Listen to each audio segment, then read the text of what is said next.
നമ്മൾ മനസ്സിലാക്കേണ്ട ഒരു കാര്യം, ലോകത്ത് ഒരു മനുഷ്യനും ഒരു വ്യക്തിക്കും മറ്റൊരു വ്യക്തിയെ പരിപൂർണമായി മനസ്സിലാക്കാൻ കഴിയില്ല എന്നുള്ള സത്യം ആദ്യം നമുക്ക് ബോധ്യപ്പെട്ട് കഴിഞ്ഞാൽ നമുക്കുണ്ടാവുന്ന വേദനയുടെ അളവ് നമുക്ക് കുറയ്ക്കാൻ പറ്റും എന്നുള്ളതാണ്.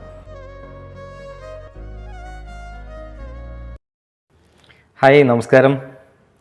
നമുക്ക് ചില മനുഷ്യന്മാരോടൊക്കെ വെറുപ്പ് തോന്നാറുണ്ട്.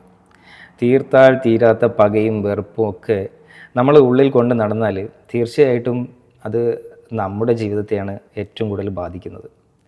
അവർക്കത് അറിയുക പോലുമില്ല. അവർ സുഖമായിട്ട് ഉറങ്ങുകയും ചെയ്യും. നമ്മൾ ഇത് ആലോചിച്ച് നമ്മൾ വിഷമിച്ച് നമ്മുടെ ഒരു ജീവിതം ഇല്ലാതാക്കി തീർക്കുകയും ചെയ്യും. ഞാനൊരു കഥ പറഞ്ഞുതരാം. സാധാരണ നമ്മൾ വാഹനത്തിലൊക്കെ യാത്ര ചെയ്യുമ്പോൾ ഒരു പൂച്ചക്കുട്ടി, നല്ല മനോഹരമായ ഒരു പൂച്ചക്കുട്ടി വാഹനം തട്ടി റോഡിൻ്റെ സൈഡിൽ കിടന്നാൽ നമ്മുടെ മനസ്സിൽ തോന്നുന്ന ഒരു കരുണയുണ്ടാവും ആ പൂച്ചയോട്, അല്ലേ? ഒരു ദയയുണ്ടാവും, ഒരു സ്നേഹം ഉണ്ടാവും, ഒരു അനുകമ്പയൊക്കെ ഉണ്ടാവും. സോ ഇതുപോലെ നമുക്ക് മനുഷ്യന്മാരെ സ്നേഹിക്കാൻ കഴിയണം. ഇനി അനുകമ്പ കൂടിയിട്ട്, സ്നേഹം കൂടിയിട്ട് നമ്മൾ ആ പൂച്ചക്കുട്ടിയെ വാരിയെടുത്ത് നമ്മുടെ വീട്ടിൽ കൊണ്ടുപോയി പരിചരിച്ച് ശുശ്രൂഷിച്ച് അതിനെ നല്ല രീതിയിലാക്കി കഴിയുമ്പോൾ, അത് നടക്കാൻ പാകത്തിനായി, അത് നല്ല ആരോഗ്യവാനായി കഴിയുമ്പോൾ സ്വാഭാവികമായിട്ടും അത് ചിലപ്പോൾ നമ്മുടെ വീട്ടിലെ പൊരിച്ച മീനും അടിച്ചുകൊണ്ടായിരിക്കും അത് പോകുന്നത്.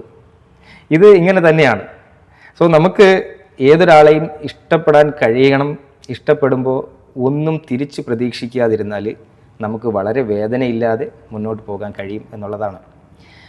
നമ്മൾ മനസ്സിലാക്കേണ്ട ഒരു കാര്യം, ലോകത്ത് ഒരു മനുഷ്യനും ഒരു വ്യക്തിക്കും മറ്റൊരു വ്യക്തിയെ പരിപൂർണമായി മനസ്സിലാക്കാൻ കഴിയില്ല എന്നുള്ള സത്യം ആദ്യം നമുക്ക് ബോധ്യപ്പെട്ട് കഴിഞ്ഞാൽ നമുക്കുണ്ടാവുന്ന വേദനയുടെ അളവ് നമുക്ക് കുറയ്ക്കാൻ പറ്റും എന്നുള്ളതാണ്. ഇന്ന് സോഷ്യൽ മീഡിയയിൽ കണ്ടൊരു വാർത്ത, ഒരു ഇത്തയുടെ ഒരു സോഷ്യൽ മീഡിയയിൽ ഇങ്ങനെയായിരുന്നു അവരുടെ സോഷ്യൽ മീഡിയയിൽ സ്റ്റാറ്റസ് കണ്ടത്. അതായത്, മറ്റുള്ളവരുടെ സന്തോഷത്തിന് വേണ്ടി ഓടി നടന്നപ്പോൾ ഞാൻ അറിഞ്ഞിരുന്നില്ല അവരിൽ നിന്നൊക്കെ ഞാൻ ഒറ്റപ്പെടലാണ് ഞാൻ സമ്പാദിച്ചു കൂട്ടുന്നതെന്ന് ഞാൻ അറിഞ്ഞിരുന്നില്ല. തീർച്ചയായിട്ടും ഇങ്ങനെയുള്ള ഒരുപാട് ആളുകളുണ്ട്. സ്വന്തം സമയവും സമ്പാദ്യവും ഒക്കെ മുടക്കി മറ്റുള്ളവർക്ക് വേണ്ടിയിട്ട് ജീവിക്കുന്ന ഒരുപാട് ആളുകളുണ്ട്. സോ തിരിച്ച് കിട്ടുന്നത് നമുക്ക് പ്രതീക്ഷിക്കാത്ത കാര്യങ്ങളായിരിക്കും നമുക്ക് അവരിൽ നിന്നൊക്കെ തിരിച്ച് കിട്ടുന്നത്. സോ അങ്ങനെയുള്ള ആളുകൾക്ക് വേണ്ടിയിട്ട് ഉള്ളൊരു മെസ്സേജായിട്ട് ഇതിനെ കാണുക. ഇതിൽ നിന്ന് എന്തെങ്കിലും മെസ്സേജ് നിങ്ങൾക്ക് കിട്ടിയിട്ടുണ്ടെങ്കിൽ നിങ്ങൾക്ക് ഉറപ്പായിട്ടും എന്നെ അറിയിക്കാവുന്നതാണ്. Thank you.